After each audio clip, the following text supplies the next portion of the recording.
Kisah Santo Yosef Ansieta. Ia lahir pada tanggal 19 Maret 1534 di San Cristobal y La Laguna, Tenerife, Kepulauan Kanari, Spanyol. Ayahnya yang bernama Juan Ansieta Zelarayan adalah kerabat dekat dari pendiri Serikat Yesus, yaitu Santo Ignatius de Loyola. Ibunya bernama Marcia Yeclavizo Ipslorarine, yang adalah putri dari Sebastian Yelarine, yang juga adalah seorang bangsawan konverso Maheno dari kerajaan Castanyo. Sedikit penjelasan, terdapat dua golongan. Converso, feminimnya conversa, adalah terminologi yang digunakan di Andalusia, wilayah semenanjung Liberia yang saat ini menjadi negara Spanyol dan Portugis pada abad ke-14 sampai ke-15 untuk menyebut seseorang atau sekelompok orang beserta keturunannya yang dibaptis menjadi Katolik setelah Reconquista atau penaklukan kembali. Terdapat dua golongan converso, yaitu Morisco atau Mourisco Portugis, yaitu para konverso yang berasal dari etnis Mor yang beragama Islam, dan Maheno, yaitu konverso yang berasal dari etnis Yahudi penganut Yudaisme. Perpindahan keyakinan secara massal ini terjadi akibat tekanan politik dari pemerintah dan euforia pasca Reconquista atau penaklukan kembali Andalusia dari bangsa Mor setelah takluknya Sultan Abdullah Muhammad ke-12, Sultan Granada dan penguasa muslim terakhir di Andalusia di tangan Raja Ferdinand dan Ratu Isabella pada tanggal 25 November 1491. Saat Yosef berusia 14 tahun, Yosef Ansieta pindah ke Portugal untuk melanjutkan studi di Portugal di Royal College of Art di Coimbra. Di tempat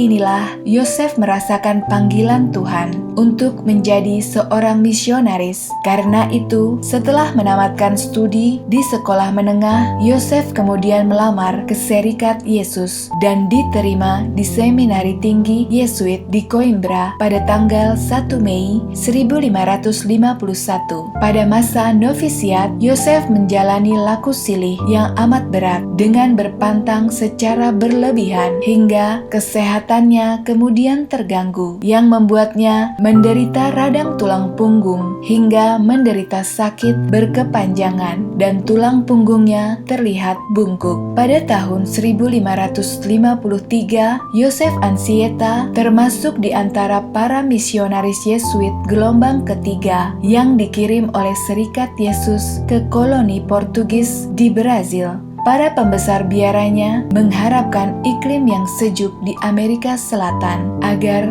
dapat juga memulihkan kesehatannya. Namun, kenyataan yang terjadi tidaklah demikian. Punggungnya tidak pernah sembuh dan Yosef selalu merasa kesakitan selama 44 tahun ia berkarya di Brazil. Setelah menempuh perjalanan panjang yang melelahkan dan harus mengalami beberapa kali kecelakaan di kapal, para misionaris tiba di wilayah yang kini dikenal dengan nama San Vicente, desa pertama yang didirikan misi Yesuit di Brazil. Pada tahun 1534, di sanalah Yosef melakukan kontak pertama dengan orang-orang suku Indian Tapuya yang mendiami wilayah tersebut. Pada akhir tahun 1553, Manuel da Nóbrega SC yang sebagai provisial Serikat Yesus pertama untuk wilayah Brazil mengirimkan Yosef Ansieta bersama 12 orang Yesuit lainnya untuk menginisiasi karya misi di Pratiningga yang terletak di daratan tinggi sepanjang sungai Siente di Serra Dormar. Di wilayah terpencil, 13 Yesuit ini mendirikan sebuah pemukiman misionaris kecil dan merayakan misa untuk pertama kalinya pada tanggal 25 Januari 1554, tanggal yang menurut tradisi adalah tanggal pertobatan Santo Paulus atau San Paulo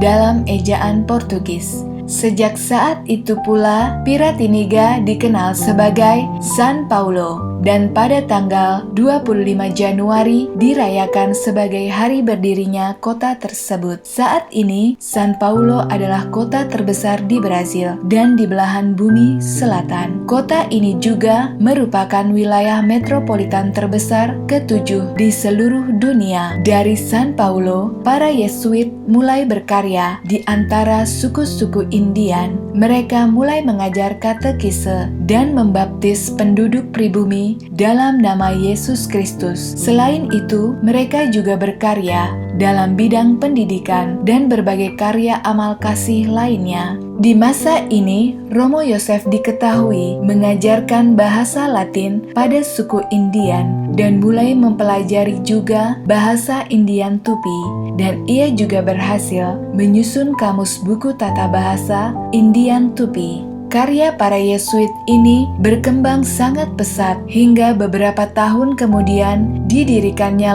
Patico do Colégio, sebuah lembaga pendidikan tinggi pertama di San Paulo yang dikelola oleh Serikat Yesus. Padre atau Romo Yosef Anchieta sangat berjasa bagi pemerintah kolonial Portugis saat terjadi pemberontakan dari suku-suku Indian di sepanjang pantai San Paulo, Rio de Janeiro, dan Espírito Santo. Pemberontakan terjadi setelah suku-suku Indian membentuk sebuah aliansi yang disebut Konfederasi Tamayo dan bersekutu dengan pihak Perancis. Kemampuan Yosef Anchieta berbicara dalam bahasa Tupi sangat membantunya dalam upaya negosiasi, dan ia juga berhasil mendapatkan kepercayaan dari orang-orang Indian hingga kesepakatan damai dapat disepakati antara Konfederasi Tamayo dan pihak Portugis.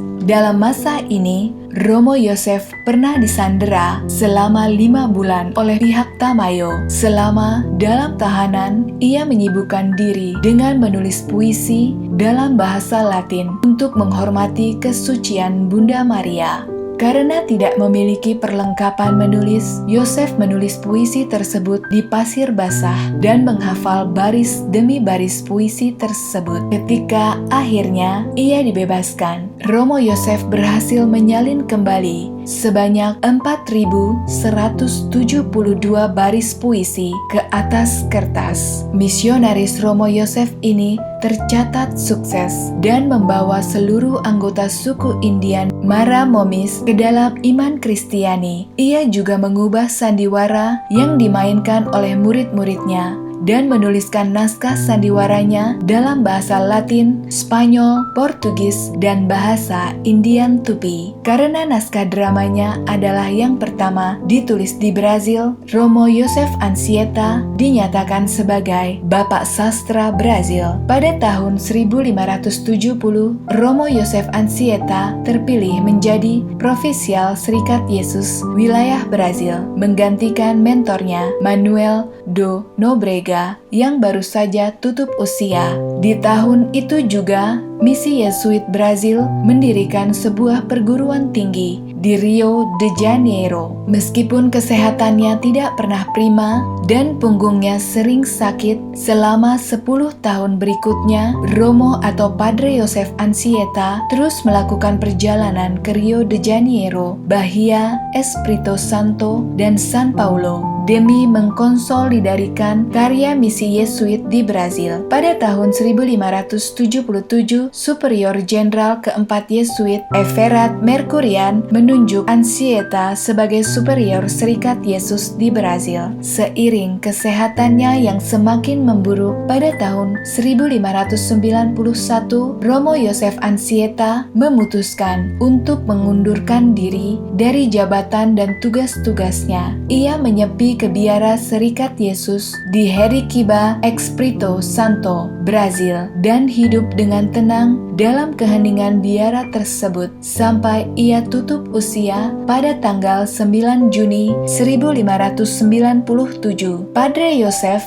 Anchieta kemudian dikanonisasi oleh Paus Fransiskus pada tanggal 3 April 2014. Ia adalah santo ketiga dari negara Brazil dan menjadi warga asli keturunan Kanari yang kedua setelah Santo Petrus dan Santo Yosef Betancourt yang juga seorang misionaris dari Amerika Latin yang dinyatakan kudus oleh Gereja Katolik. Ia adalah santo pelindung katekis dan Brazil. Hari rayanya adalah 9 Juni. Demikian kisah dari Santo Yosef Anchieta SC yang adalah seorang misionaris Yesuit dari Spanyol yang berkarya di Brazil pada sekitar abad ke-16. Ia adalah tokoh yang sangat berpengaruh dalam sejarah Brazil di masa awal kolonisasi wilayah di Amerika Selatan, yang juga adalah salah seorang pendiri kota San Paulo pada tahun 1554